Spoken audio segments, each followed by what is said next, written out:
Námestie Slovenského národného povstania, Bratislava. Je 1. januára 1993. Plynú prvé minúty nového štátu. Len pred chvíľou vznikla samostatná Slovenská republika. Tí, čo tancujú valčík, myslia na novú budúcnosť. A možno im hlavou víria aj spomienky na spoločný štát Československo, v ktorom prežili celý svoj doterajší život. Ako blesk z čistého neba prichádza správa o tom, že na medzinárodnej scéne už Česko a Slovensko vystupujú oddelené a Česi ako nástupníci budú hrať A skupinu. Toto bola jednoznačne krivda. Krivda nie v tom, že samozrejme, pokiaľ by išlo nástupníctvo, nech sa páči, však oni boli ozaj lepší a tak ďalej. No ale prečo sa dohovorili, že budeme spoločne, keď máme spoločnú ligu, ísť so spoločným mužstvom na majstrovstvá sveta v 93. do Mníchova? A prečo sme už v tom čase nehrali tú kvalifikáciu o D skupinu? Stále nám rozprával Sabecký, že nie sme ešte člen IHF, ale to isté neboli členmi IHF ani Češi. Ako to, že Slovensko zostalo zaskočené? Veď na kongrese IHF v roku 1992 sa pod dojmom vzniku nových štátov na východe Európy hovorilo o podmienkach nástupníctva. Najviac, čo mi leží teda v žalúdku, že dvaja Slováci, ne? Palo Matis z Košic, Palo Učeň a jediný proti ním byl tam Broukal. Tu chápem, že musel svoju pesničku spievať, ale že oni pripustili takú sviňárnu v tom Berlíne na tom kongrese LIHG, že Slováci mali hrať kvalifikáciu D skupiny. Tam sa nič nedohodlo. To bolo mimo programu kongresu IHF, kde sa debatovalo o prípadnom rozdelení Československa a o následnosti. To nebolo ako, že rozhodol kongres IHF, tak toto bude. To rozhodlo koncil niekedy v januári následného roku. Ja už som tam nebol. Ja si nepamätám, že by boli zavolali zástupcov Česka a zástupcov Slovenska na koncil IHF, kde by im povedali tak podľa bodu toto jednoducho. Koncil rozhodol, že Češi A skupine a Slováci do D skupiny. Nikla ukrutná, ako plná nevôle a ukazovali s prstom na mňa, že ja som zapredal slovenský hokej, čo vôbec ja dneska mám voči slovenskému hokeju čisté svedomie, aj vtedy som ho mal. Na neuzavretú otázku z Berlínskeho kongresu, ako ďalej s českým a slovenským hokejom, teda dal odpoveď direktoriát Medzinárodnej federácie. Ale ešte bolo treba urobiť ďalšie kroky a musela ich urobiť slovenská strana. Vďaka predovšetkým Petrovi Šťastnému, ktorý mi nepovedal pri návšteve v New Yorku, keď som bol niekedy začiatkom roku 93. Tam sme sa stretli a on ma upozornil, že Slovensko sa musí prihlásiť do nejakého termínu. To bol pomerne krátky termín, rádové niekoľko týždňov, aby sa mohlo zúčastňovať na majstrovstvách sveta v hokeji, ale samozrejme v tej nižšej kategórii, pretože to umiestnenie Československa v prvej kategórii zdedilo Česko. Ale Slovensko vôbec, aby mohlo postupovať a rýchlo postupovať hore, tak sa muselo prihlásiť. A Slovensko sa teda neprihlasovalo, pretože asi to funkcionári hokejového zväzu ešte neregistrovali, alebo dosť na tom, že sa neprihlásilo. A Peter Šťastný o tom vedel. A možno takéto náhody, lebo ja sa pamätám, keď tam bola delegácia Jarno Čarnogórsky, ešte predtým sme ho stretli a celú delegáciu, ale dôležité bolo, že sa zabojovalo, že každý si robil kus svojej práce a že my sme sa proste vďaka týmto iniciatívam a možno aj vďaka takej, že sme sa spamätali včas, lebo tam časovanie je veľmi dôležité. Časovanie pre mňa je dôležitejšie ako všetko ostatné. Timing is everything, sa hovorí niekedy a niekde. A v mojom športe to platí úžasne a v živote tiež. Ja som sa potom vrátil sem, bol som vtedy poslancom parlamentu. Takže potom ako poslanec parlamentu som navrhol v parlamente prijatie rezolúcie, ktoré vlastne vyzývalo alebo ukladalo vláde, aby urobila túto prihlášku. No a ona ju urobila, takže potom Slovensko naozaj sa zúčastnilo na výbere od žiadnej skupiny ku vyššej a vyššej, takže stratilo vlastne minimum času. Ale nebyť Jana Mitošinku, že jeho kamarádi Španěli, kde on vtedy jeden čas, asi 4-5 rokov trénoval, a jejich národné mužstvo, že Španěli, a k ním se pridali Belgičania, se toho vzdali v prospech Slovenska, tak by možná dneska neboli tí majstrovstvá tam v Bratislave. Pretože keby sme museli začínať tam v tej kvalifikácii D skupiny, tak by sme neprešli ako vtedy rýchlo za 2 roky do A skupiny. Slovensko je samostatný štát, preto jeho hokejisti už nemôžu hrať spoločne s Čechmi, znie vysvetlenie federácie. Som rád, že tento dôvod využili, lebo dneska nebyť toho, a keď sme v spoločnom mužstve, tak my tú D skupinu skutočne začíname. Na slovenský hokej čakajú ťažké časy. Musí rátať s najmenej 2 rokmi, ak sa chce dostať medzi týmy A skupiny. A to nesmie ani raz zakopnúť. Plakať nad rozliatým mliekom je zbytočné.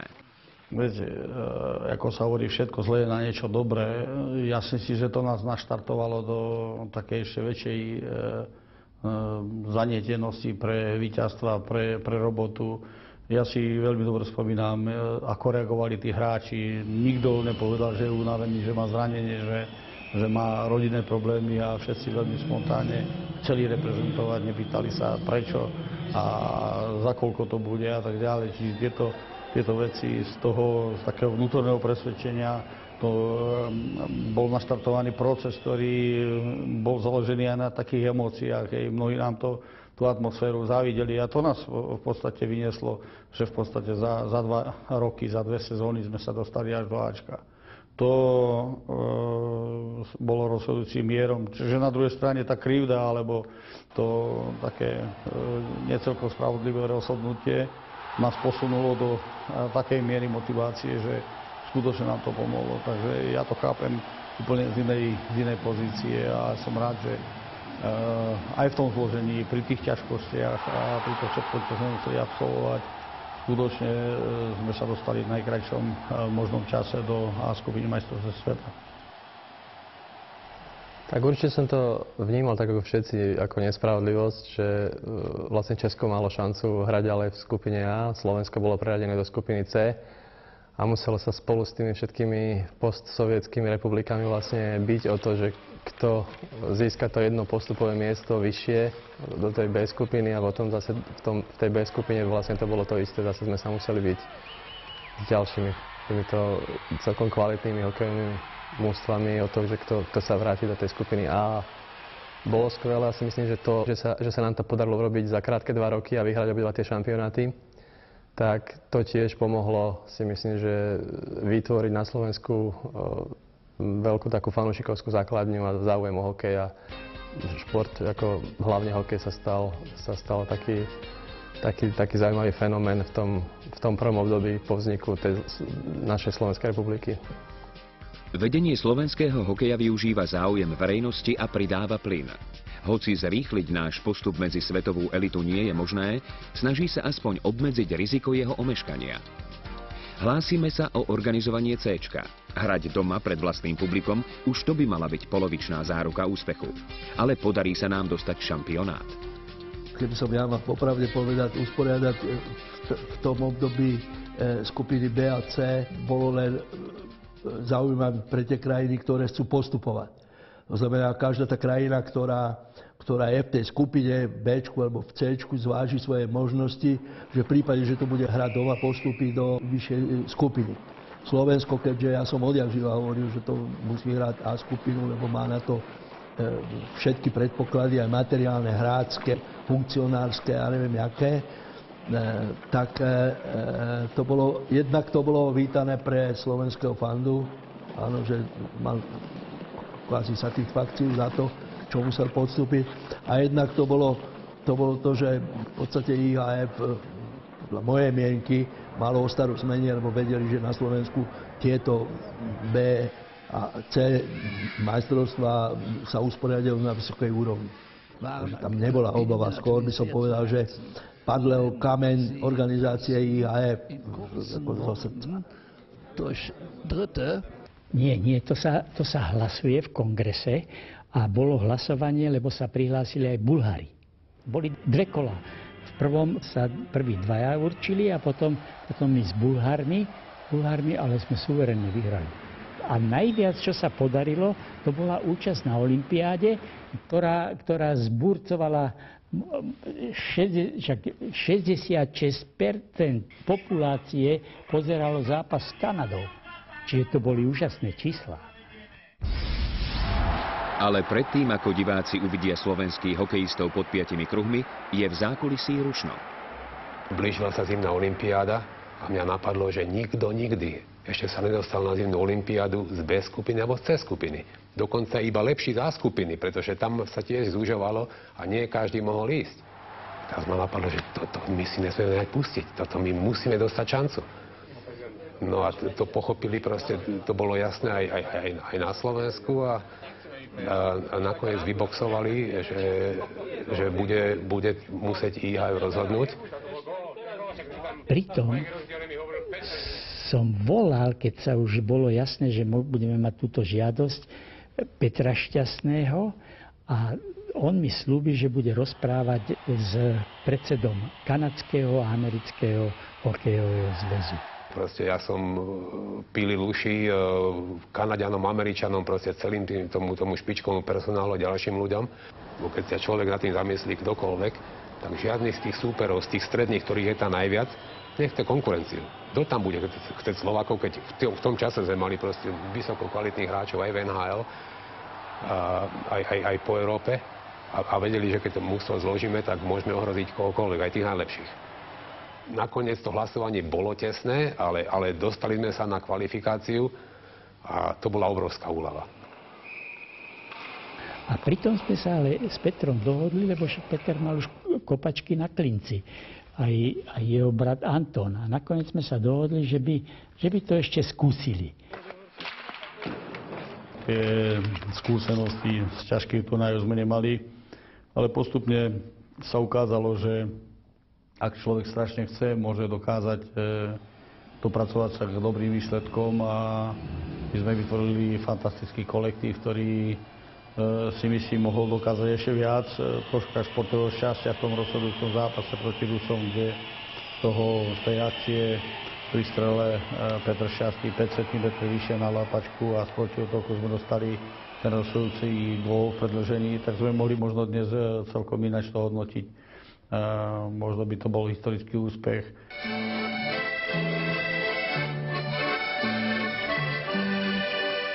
V Lillehammeri znie slovenskému hokeju radostná hudba. Ukazuje sa, že má hokejovú budúcnosť.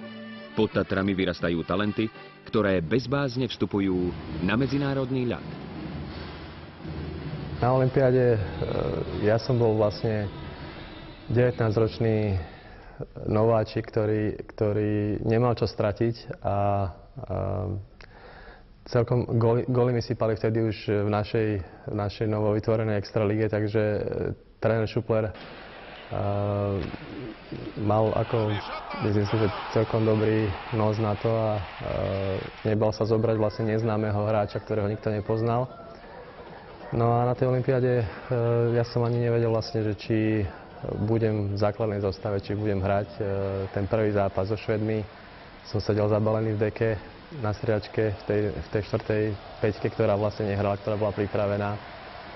No a po prvej tretine vlastne hneď to bolo veľmi rýchle. Po prvej tretine tréner Šupler sa rozhodol pomeniť zostavu a hneď ma dal, myslím, že bol výsledok 2-1 pre Švédov, tak ma dal po prvej tretine hneď do prvej peťky k Petrovi Šťastnému.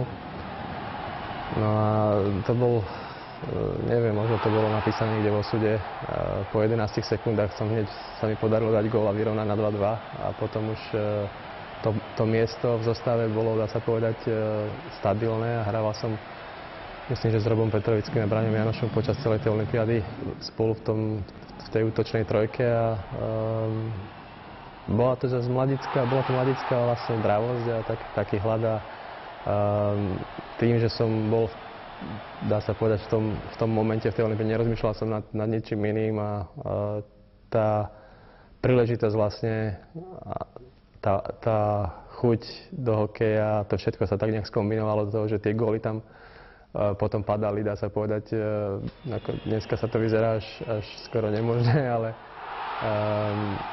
určite bol to jeden z takých odrazových momentov tej mojej kariéry. Miro Šatan, ten bol hviezda odkedy prišiel do Trenčína. On má proste vrodený ten čuch na góly, výber toho miesta pred bránou a keď prišiel v 18 rokoch, tak bol to taký akož bojacný chalan, ale už v tej dobe to bolo vidno, že proste je to taký tichý zabíjač. Jasne, že ich nedával vtedy hneď strašne veľa tých gólov, ale už ako mladý chalan sa dokázal presadiť. Nie je nejako, že by povodil všetkých po ihrisku, a len sa tam motal a dostal medzi kruhy gól vybavené a tomu ostalo do dneska. S tým sa človek musí narodiť, to sa nedá naučiť. Šuplerov hokejový koktajl je dobre namiešaný. Sú v ňom mladí chlapci i ostrieľaní borci.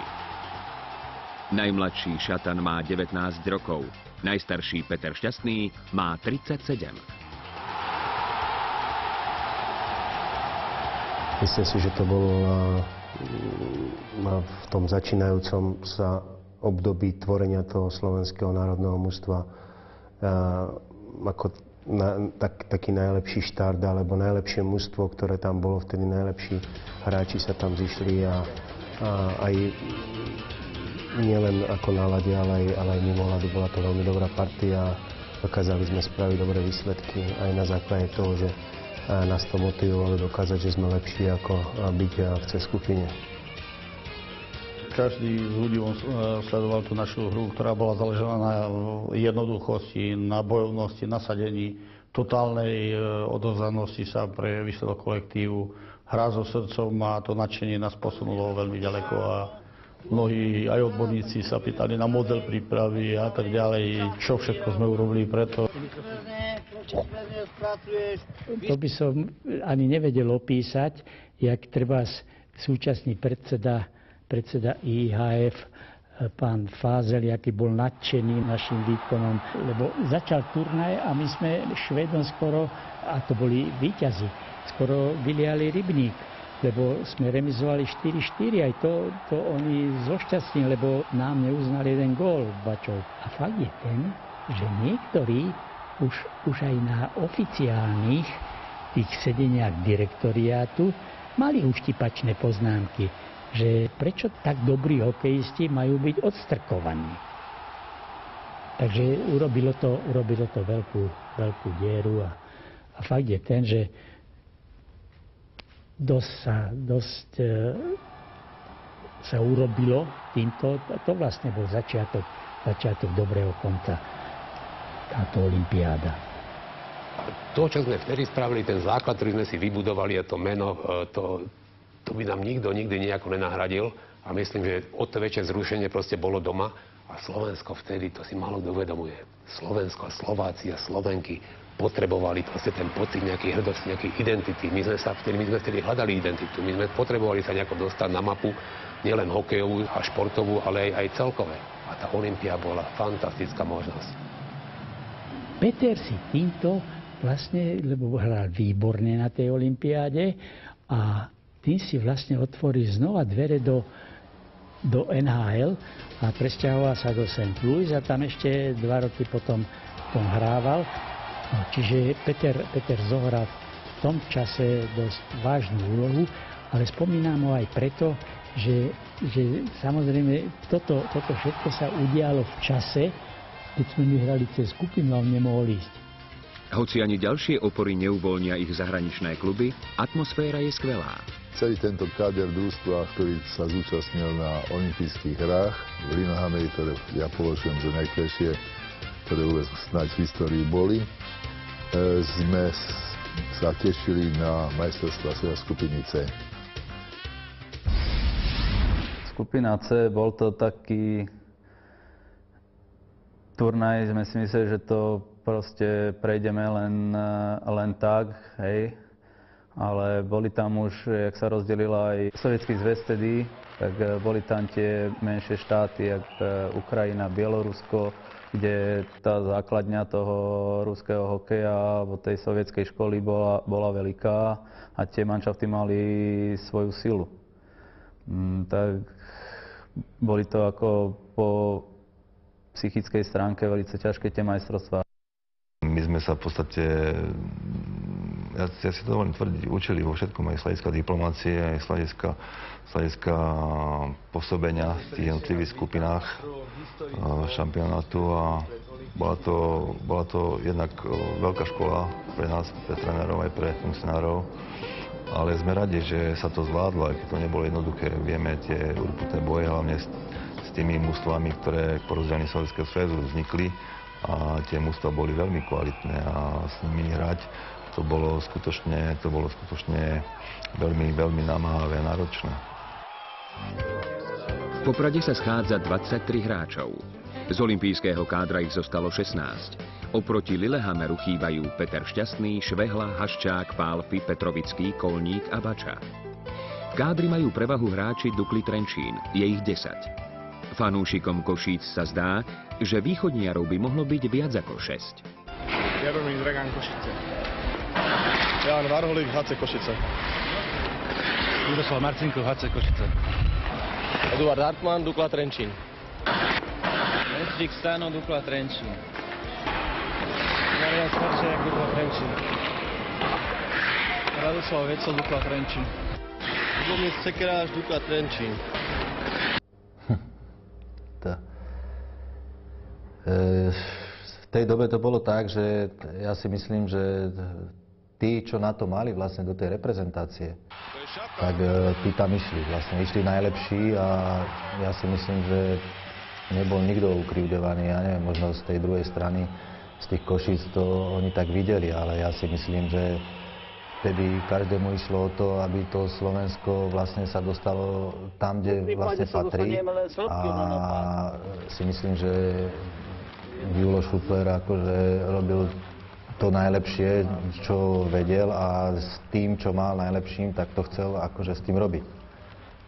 Lebo keby sme sa nedostali rok čo rok z Cčka do Bčka a potom do Ačka, tak ja neviem, jak by to všetko dopadlo. Vlasto Plavucha, HC Košice. René Puchaj, HC Košice. Lubomír Rybovič, VSŽ. V nominácii chýbajú bývalí reprezentanti Československa Rusnák, Slanina, Liba, Veselovský. Majster sveta z roku 85 Rusnák za Slovensko nikdy nehral, Liba iba raz. Veselovský sa v drese s dvojkrížom z času na čas objavil. Tak ja som vlastne ešte hrával potom v 93., 4., 5. Tam som bol, myslím, že na Prago Banka Kape v Zlíne posledný krát asi.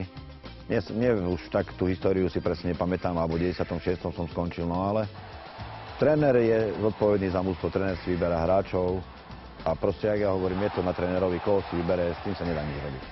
Tréner rozhodol. Hlavnou zásobárňou národného tímu je Dukla. Je to preto, že Šupler je zaťažený svojou úspešnou trenčianskou minulosťou? Miroslav Šatán, Dukla Trenčín. Jozef Daňa, Dukla Trenčín. Roman Konček, Dukla Trenčín. Pavol Kalkovček, Dukla Trenčín. Braňo Ánoš, Dukla Trenčín. Ťažko povedať, že keby tam bol, ja neviem, možno, že tréner Košíc, tak zase by tam bolo možno, že menej Trenčanov. Ale v tej dobe si myslím, že to bolo tak nejako podelené. Tam boli aj z Košic chalani, aj niečo tam bolo, aj z Bratislavy, ale to gro, alebo tú väčšiu časť tvorili akože tí Trenčania, o ktorých mal možno ten tréner najväčší prehľad, alebo a v tej dobe si myslím, že boli aj tí chalani, čo sa týkalo obráncov, boli asi najlepší v tej dobe. Takže akurát to bolo, lebo viac menej to neboli Trenčania, to boli chalani, čo boli z celého Slovenska, len hrávali vtedy za Duklu Trenčín. No a ono to tak vtedy troška viacej ako bylo do tých očí. Miro Michalec, Slovan Bratislava. Dušan Pohrelec, Slovan Bratislava. Karol Rusňák, Slovan Bratislava. Stano Jacob, Kospista Máves. Mirako Brovec, Svitovský Mikuláš. Martin Mikulík, Gaca Nitra. Peter Bartoš, Martinex Martin. Z ostatných klubov Extraligy vybrali tréneri 6 hráčov, väčšinou medzinárodne neskúsených. Ale všetci, či harcovníci alebo nováčikovia, sa tešia na domáce majstrovstvá sveta.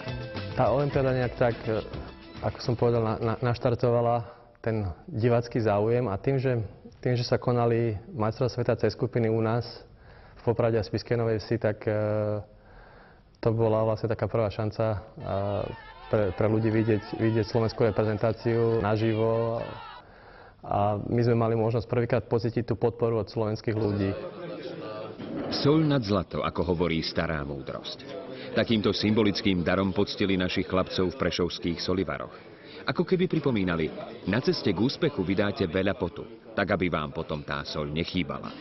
Viem, aké bolo zabezpečenie výboru Slovenského zvedavého hokeja s prezidentom Mitošinkom a hlavne už teraz nebojím Dušanom Pašekom a s ďalšími ľuďmi, ktorí sa starali o hladký priebeh každého zápasu, každej akcie, ktorá bola na Slovensku usporiadaná. Nemôžem zabudnúť aj zabezpečenie, ktoré tam bolo.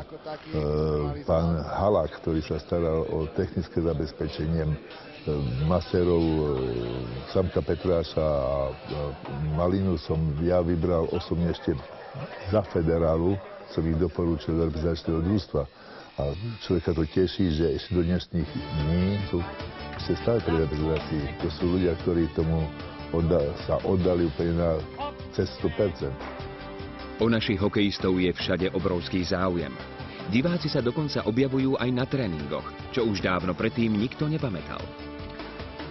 Bolo to úplne prirodzené, hovorím, po tej olympiáde a na Slovensku ľudia veľmi začali prežívať hokej, pretože išlo o hokej samostatnej Slovenskej republiky a ľudia nám veľmi fandili. Na druhej strane to bol pre nás veľký záväzok, aby tým ľuďom sme dokázali a urobili radosť, ale na všetkých štadiónoch, či už v Spišskej, či v Poprade, boli 6. hráčom na ľade a výrazným spôsobom touto atmosférou nám pomáhali k tomu, aby sme dosiahli tento cieľ, ktorý sme si dali. Skutočne všetci ľudia žili len a len hokejom. Vy ste sa to priniesli potom ďalších rokov a bol by som rád, keby to bolo aj pri iných športoch, pri fotbale, pri basketbale, pri iných. S tým myslím, že súhlasia všetci hráči, ktorí na reprezentačnom družstve boli. Ale ten tlak bol o to väčší, že každý čakal iba postup a nič iné. No. Takže ako po tej psychickej stránke to boli také ťažké majstrovstvá, ale zase sa to hralo v tom Poprade a v tej Spišskej Novej Vsi a tí ľudia tam v tej dobe milovali hokej a proste bol to taký sviatok. Naši chlapci borci hlasia sa k životu, ukazujú svetu, že aj Slováč je tu. My si ich nedáme, my ich radi máme, my tejce skupine rýchlo s Bohom dáme. 18. marec 1994. Rakúšan Hans Dobida, predstaviteľ Medzinárodnej hokejovej federácie, otvára v Poprade majstrovstvá sveta skupiny C. Prvým súperom Slovenska je Bulharsko, papierovo najslabší účastník turnaja. Ale aj tak je beznádejne vypredané. Nikdy som také niečo nezažil. To bola ani nie, že koncertná atmosféra, to bolo niečo neuveriteľné. Niečo, jak možno sa koná na talianských futbalových zápasoch, že tam tí diváci vlastne neboli ticho možno ani minútu. Tam stále tá hala vrela, tam sa kričalo pri každej akcii a ľudia obklúčili vlastne východy vždycky po zápasoch alebo pred zápasmi. Tam bola neuveriteľná masa ľudí. Bolo ťažké sa vôbec dostať do autobusov a bolo ťažké si počuť vlastné slovo počas zápasu na striedačke, keď sme si niečo potrebovali povedať. To bola neuveriteľná atmosféra a v tejto atmosfére sa hralo vynikajúco. Takže jednak sme museli potvrdiť to, čo od nás ľudia očakávali, to bol ten postup. Takže to bolo na tom trochu ťažké, ale zase s touto podporou, ktorú sme mali počas tých zápasov a mimo zápasov, ktorú sme tiež videli v médiách a pri záujme fanúškov, tak to bolo pre nás tiež niečo nové, čo nás hnalo dopredu a čo to zase celú situáciu uľahčovalo. Takže hovorím, bola to veľmi zvláštna atmosféra, ktorú som vtedy zažil prvýkrát, takúto podporu a museli sme si na to aj my zvykať, ale bolo to niečo úžasné, jeden z najlepších zážitkov, aké mám vo svojej kariére. Slovenskí hráči sú zavalení listami. Nadšenie fanúšikov nemá hraníc.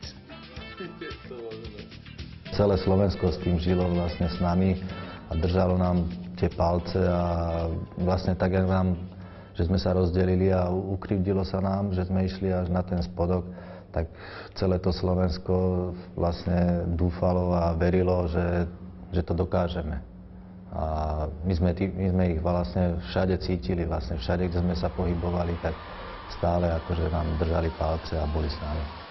Vo svojom prvom vystúpení dosahujú naši rekordné víťazstvo v histórii. Bulharom nastrieľajú 20 gólov a nedovolia im ani raz skórovať.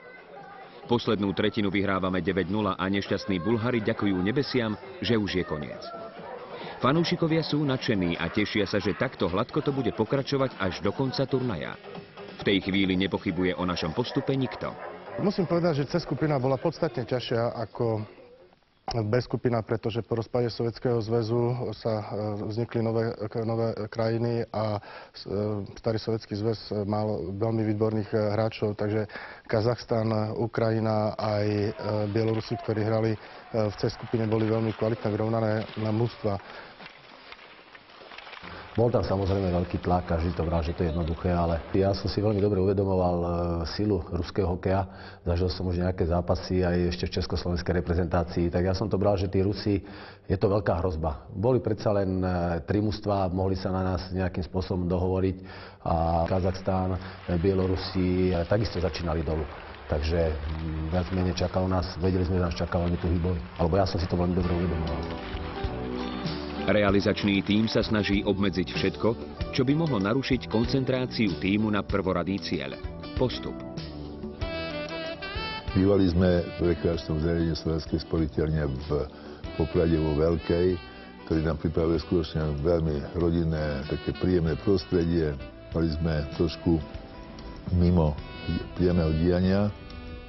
Pamätám si len, že hotel bol obklúčený fanúšikmi a keď sme chodili na štadión, tak bolo veľmi ťažké sa predrať vlastne do autobusu, takže tie voľné chvíle sme väčšinou trávili na tom hoteli a nejak veľmi sme ho nechodili, lebo tak sme chceli sa pripraviť a chceli sme mať kľud pred tými zápasmi.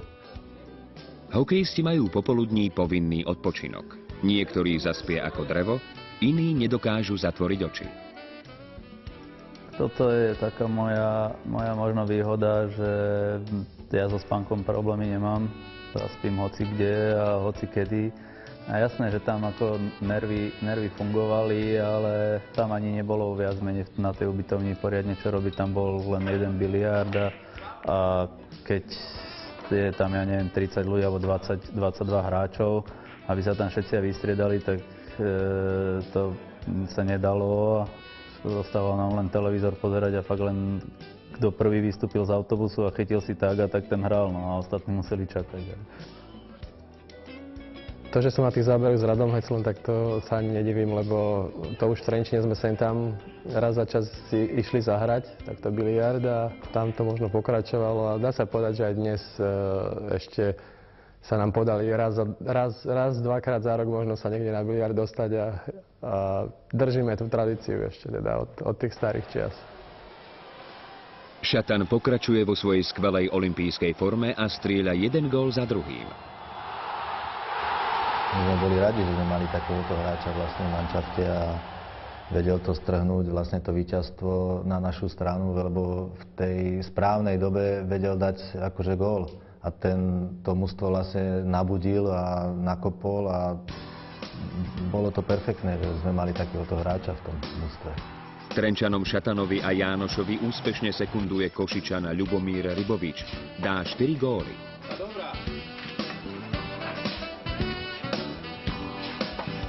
Strelecké hody sa však konajú iba v zápasoch s outsidermi. Silnejší súperi nás ešte len čakajú.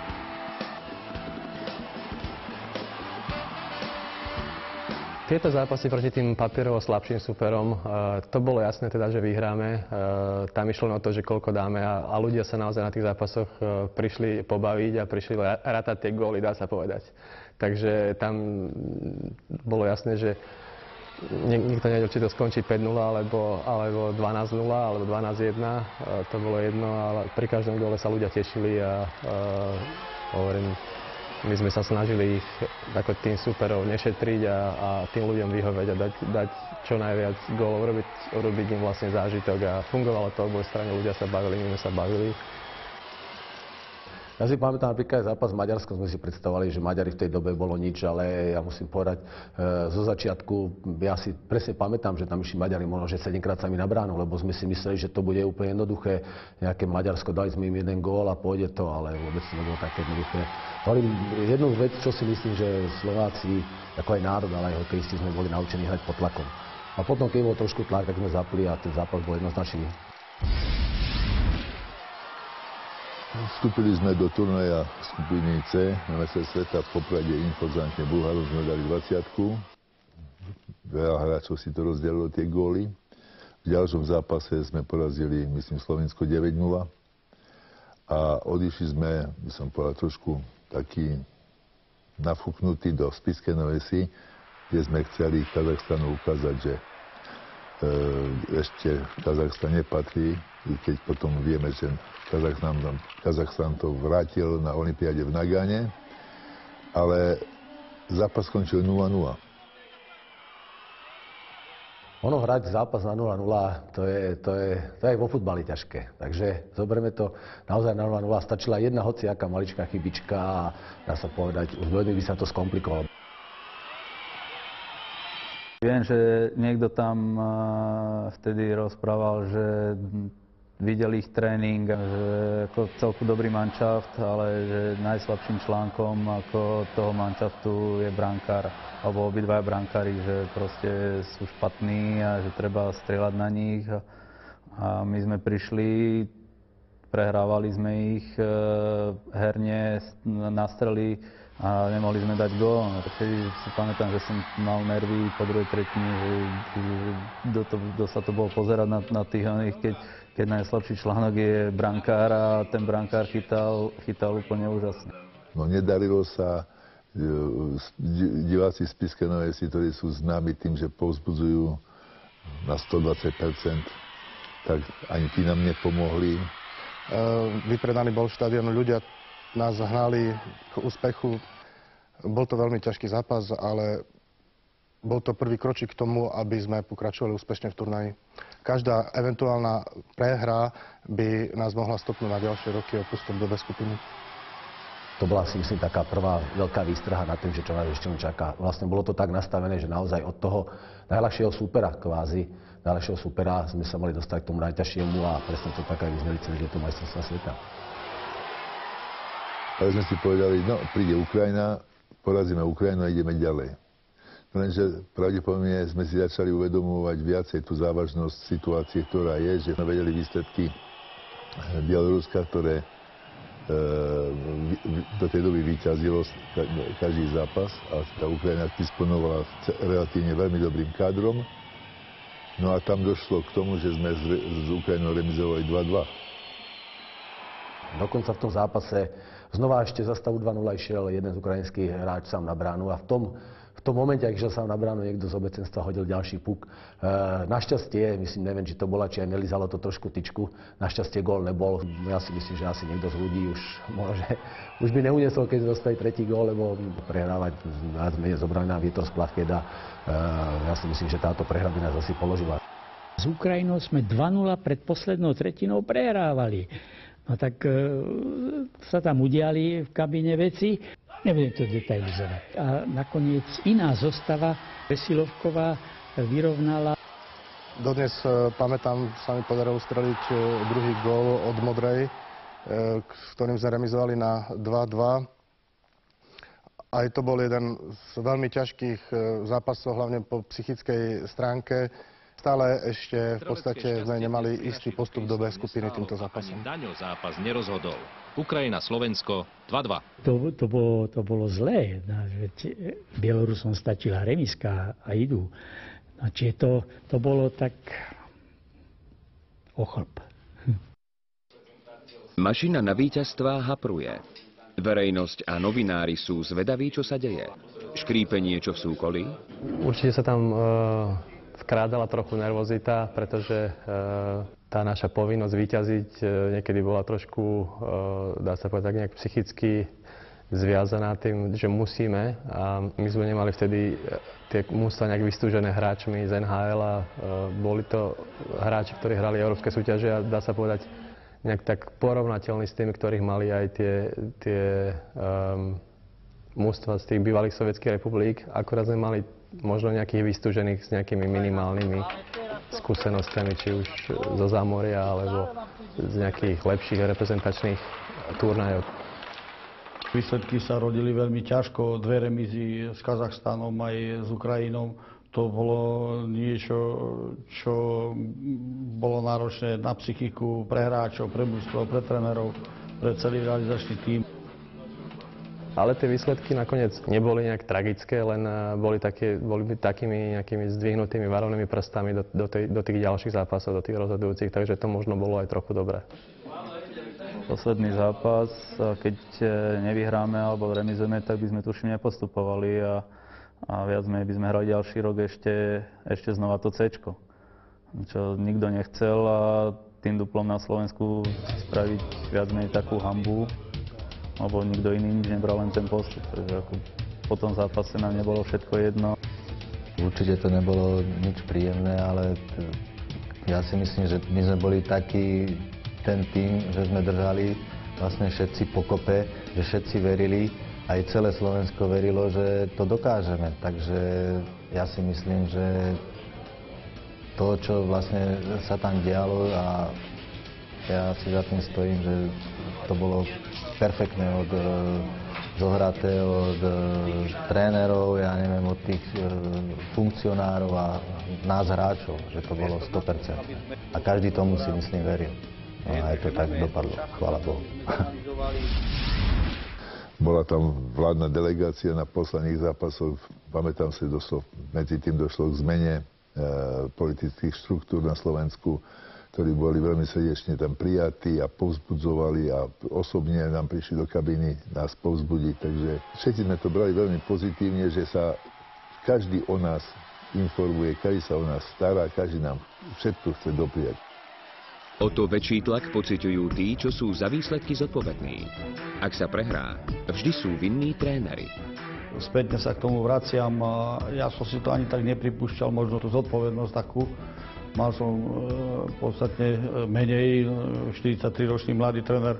To je v podstate, ten stred zvláda veľmi dobre a ja som veril skutočne tým chalanom, že to dokážu v domácom prostredí za podpory tých divákov a keď si tak to premietnem naspäť, že čo sa mohlo všetko stať, že by sme nepostupili, tak určite by to zanechalo možno stopy na celom mojom trénerskom živote a samozrejme možno aj na to vývoji vôbec celkovej úrovne slovenského hokeja. Blíži sa posledný a rozhodujúci zápas. Naši pred ním majú 3 dni voľna. Kým náš súper sa tvári sebavedome, v našich hradoch sa stupňuje nervozita.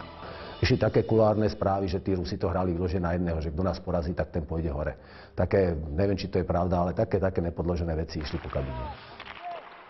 A sme si uvedomili, že teraz už ostane to len ten zlomový zápas v Bieloruskom, ktorý rozhodne o našom postupe. A to bolo aj pre ten tým tak proste strašne náročné, lebo to Slovensko stále čakalo, aby sme proste držali na páse, to ako neskutočne fandilo, ale ako asi by bolo veľké sklamanie, keby sme neboli postúpili. Ja by som povedal len to, že všetci hráči si nesmierne vážili tú česť, že mohli hrať za Slovensko. Tí hráči možno aj predo mnou zatajovali niektoré problémy, skrátka všetci chceli. Papierovo sme boli možno trošku favorit, ale zase nie až o toľko. A tým, že sme nemali úplne špičkovú kvalitu, tak samozrejme, že tam vznikali rôzne nepredvídateľné situácie na tom ľade a niektoré chyby z toho, že sme cítili, že musíme. Hráči si uvedomujú, že im verí celé Slovensko. Spolieha sa na nich. Je to teraz ich zodpovednosť. Samozrejme, že to bol obrovský nož na krku. Každý si pred zápasom uvedomoval to, že keď prehráme, tak jednoducho miesto nás niekto iný postupí. Hodiny do zápasu o všetko sa vlečú a zároveň prudko bežia. Podľa toho, kto sa ako cíti. Vlastne stratili sme 2 body, ale ten turnaj sa tak vyvíjal, že nič iné nám nerieši, len výhra s Bieloruskom. Viac menej vtedy pravdepodobne, to ja neviem, ale asi zásadno celé vedenie a práve spískal sa tam ten príchod Ľuba Kolníka a Oto Haščáka, lebo naozaj bolo to, keď si to zoberieme, naozaj v celom zápase nám mali zo všetko. Už neboli vtedajší generálny manažer Dušan Pašek, to riešil a hneď ešte ani majstrovstvá sveta neboli a priletel tam, myslím, že nejak týždeň pred majstrovstvami sveta sa táto vec riešila dopredu. Takže ono to bolo všetko pripravené a nebolo to na náhodu, že som sa objavil v Poprade. Mňa vtedy naozaj zaujímal osud slovenského hokeja a po olympiáde v Lillehammeri, kde sme mali veľmi dobré mužstvo, som chcel pomôcť a samozrejme, že rád som tam išiel. Aj z dôvodu toho, že my sme mali a máme dodnes s Júlom Šuperom nadštandardné vzťahy a on mi ešte volal večer po zápase, keď sme vypadli, lebo Frelunda bola v tom čase v play-off, tak ma prosil, aby som teda čo najskôr sa dal dohromady a čo najskôr priletel. Nepotrebovali, aby okamžite prišiel Oto Haščák z letiska priamo na zápas, aby mal všade voľnú cestu. Tak viem, že to všetko sa vybavovalo cez policajtov a to proste mal otvorené, mal zelenú všade a aby stihol ten zápas. Všetko proste bolo tak zapojené do toho procesu, že nikto sa nepýtal, že proste, že prečo to, lebo jednoducho bol jeden cieľ a všetci tomu sa podriadili. My ako hráči sme to sa dozvedeli, až keď to bolo vybavené. Myslím si, že toto vedenie odhadlo celkom správne. To, že prišli hráči Oto a Ľubo, tak mali skúsenosti. Si pamätám, že vtedy Julo došiel a že budem hrať s ním. Lebo on dával veľa na také tie priateľské vzťahy, že kto si s kým rozumie, ja neviem, v osobnom živote, že by to mohlo fungovať aj na tom ľade.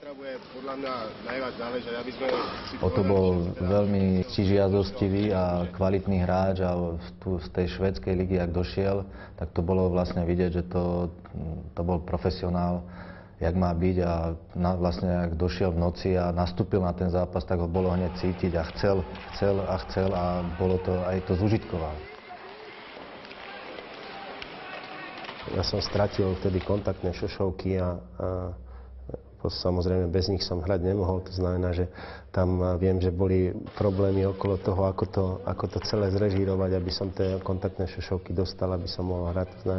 Ja som priletel 2 dní pred zápasom, no a absolvoval som jeden tréning a hneď na druhý deň bol zápas. To znamená, že tam nejakých príprav naozaj veľa nebolo.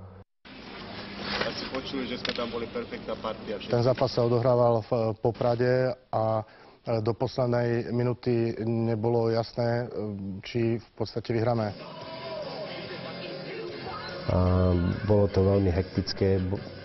Cítil som takú obrovskú nervozitu z toho mužstva, z toho vedenia, veľké napätie a možno, že aj tým, že ja som prišiel v podstate uvoľnený a nebol som s tým mužstvom v tej nervóznej atmosfére, tak to pomohlo v podstate to, že som ten zápas odohral v podstate s nejakým nadhľadom a nepociťoval som tú ťažobu alebo ten pocit nejakého neúspechu, že sa nám to nepodarí.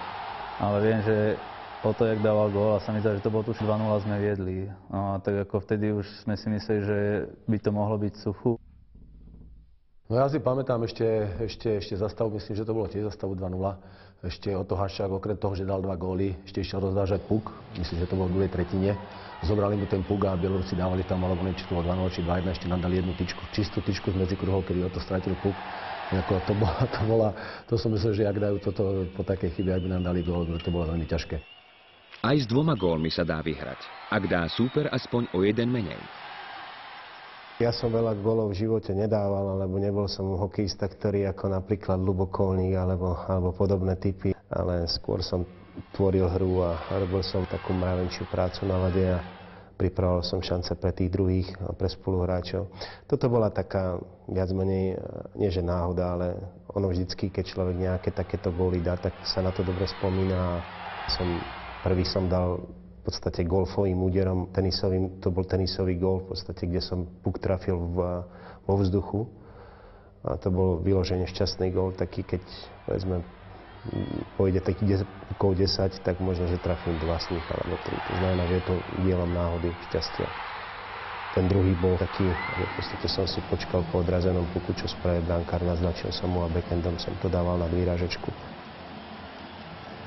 Ja osobne si pamätám, že som bol, dá sa povedať, vyhecovaný úplne na maximum. Vedeli sme, že ten zápas je ťažký, ale hrali sme to naozaj veľmi úmne. Tieto góly nám pomohli.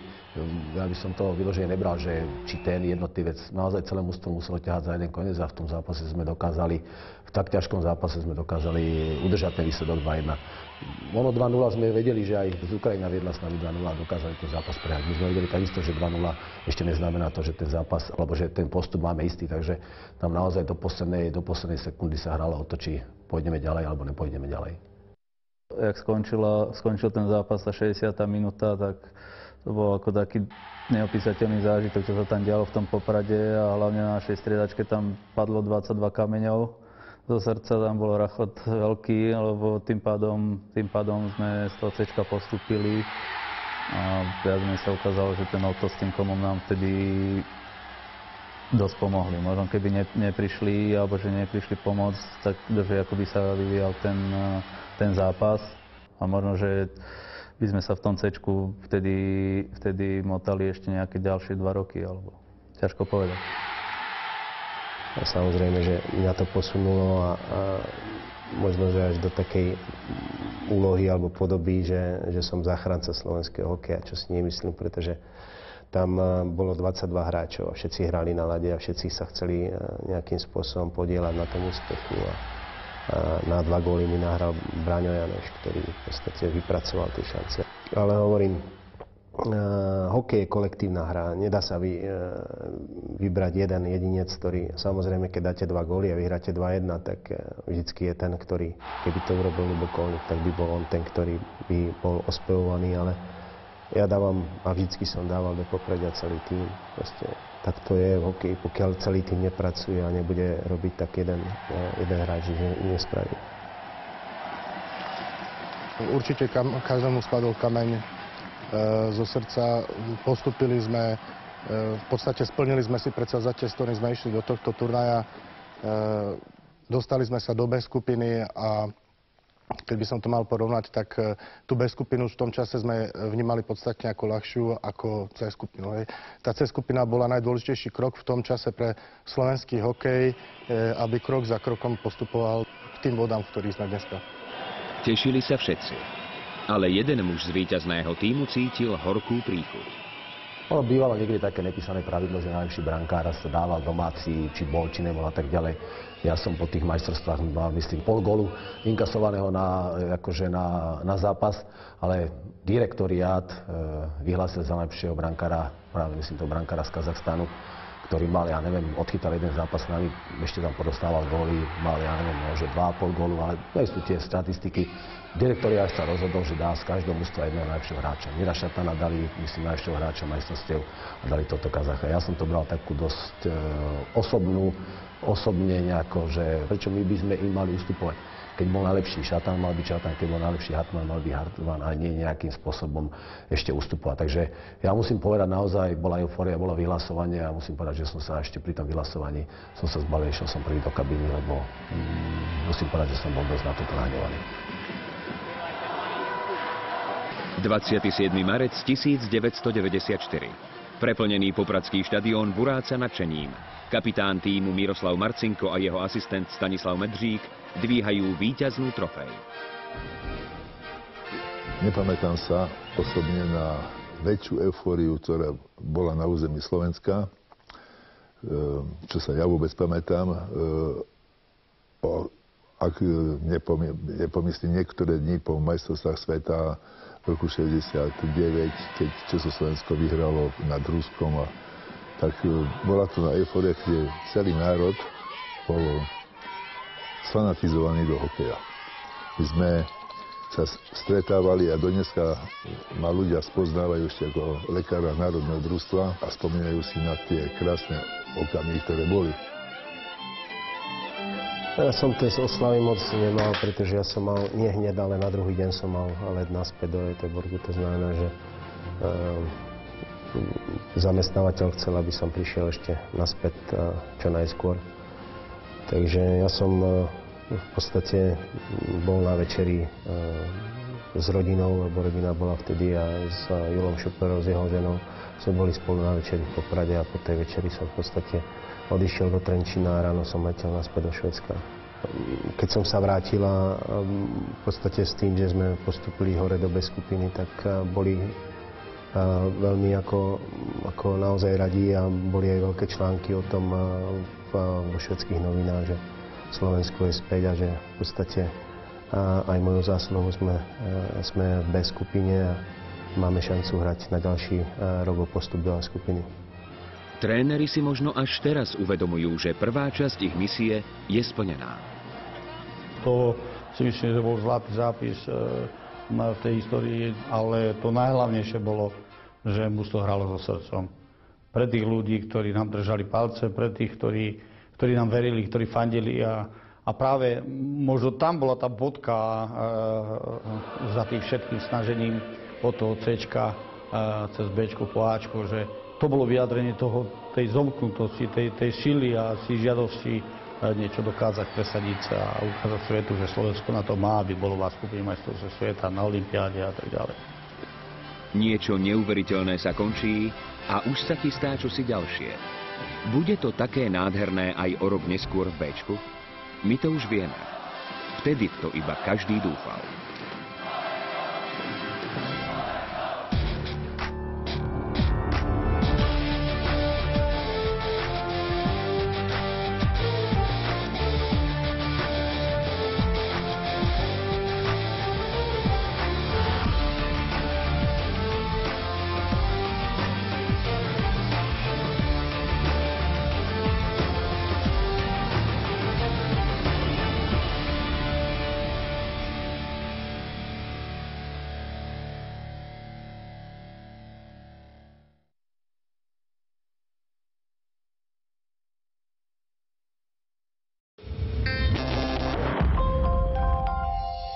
Začiatok je, aby to dieťa prišlo na